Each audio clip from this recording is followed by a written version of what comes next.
and welcome to the first episode of Gunpla Report of 2013. Now, I know that this video is a couple days late, but for lack of a better excuse, I'll just blame it on the holidays. Now, let's cut all this bullcrap and let's get right down to it, shall we?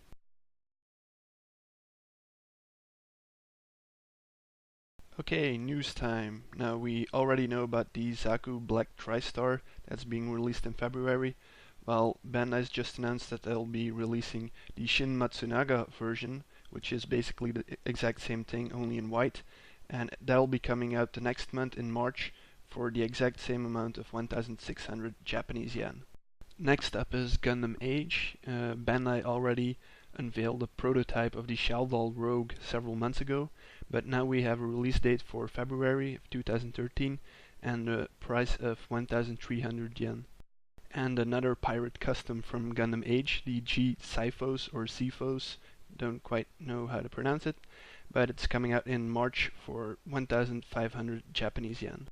Okay, this next bit of news isn't exactly an official announcement, but at the hobby show at the end of last year, Bandai put up an image of the Master Grade Endless Waltz Gundam Wing project, and it seems like the Tall Geese won't be the last Gundam Wing Master Grade. And there's an image of Wing Zero in the background, so I'm kind of thinking that 2013 is going to be a very good year. And at that same hobby show, Bandai also unveiled 4 mystery models. The first one is coming out in March, and it looks to be a new version of the Banshee, probably the version that we'll get to see in episode 6 of Gundam Unicorn. It looks to be equipped with a beam magnum with a grenade launcher on it, and it seems to be equipped with a larger shield than the standard Unicorn. There are no release dates for the next 3, but the first one appears to be the Masala that Optimus Shirako used in his first appearance in Zeta Gundam. I'm not too sure about the next 2, but the first one looks to be the Doven Wolf, and the second one is the Zogak, as seen in episode 5, I think, of Gundam Unicorn. And it looks like these will all be released in the high-grade Universal Century line. Okay, recent releases time. Let's take a look at what Bandai released in December of 2012, despite the fact that the world came to an end. First off, we have the BB Senshi Legends Musha God Gundam for 1,000 Japanese yen. From Gundam Age, we have the high-grade Clanch Custom for 1,300 yen. In the high-grade Universal Century line, we had the Delta Kai for 2,600 Japanese yen. And we even got to see a second high-grade Universal Century release in December, the Rosen Zulu for 2,800 Japanese yen. And I don't think there's anybody out there who missed the Master Grade of December 2012. It's what everybody's been talking about for the last couple of months, the Master Grade New Gundam version Ka for 7,000 Japanese yen. And for those of you nuts enough to buy it, Bandai also released the titanium version of the Banshee Gundam for an astonishing 12,000 Japanese yen. Okay, now let's take a look at what we can expect in the next couple of weeks. First off, we have the BB Legends Zero Gundam for 1,000 Japanese yen. And from Gundam Age, we have the Age FX in Burst Mode for 1,800 Japanese yen. In the high-grade Universal Century line, we have a re-release of the Nemo in its original Zeta color scheme for 1,500 Japanese yen.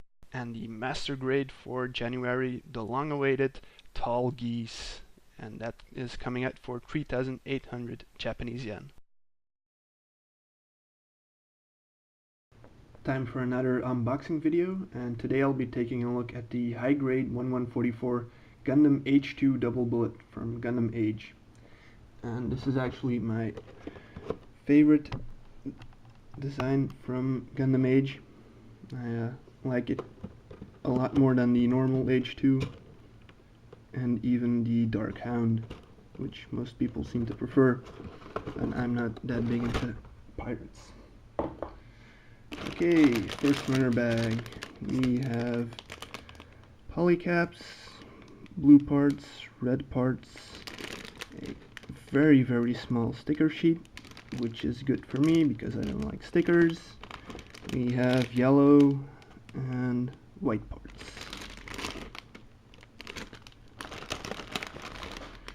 second bag, pink effect parts, some more white parts, and there's a little white piece loose that goes on the shoulders, and we have the gray parts for the frame, hands, and other stuff. And the last bag of runners, we have red parts for the shoulder parts and the hand wrist guards, and some gray parts for the rifles, the shoulder frame, and we have 3 parts that make up the action base. And the last part in every box is the manual. We have 5 pages of manual because it transforms. Transformers always get an extra page.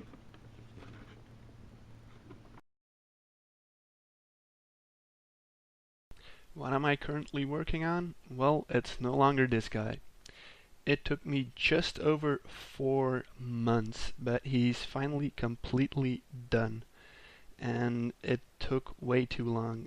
4 months is just ridiculous. I've had long projects before, but this was just nuts. And it's not like it needed to take that long. I could have finished it faster.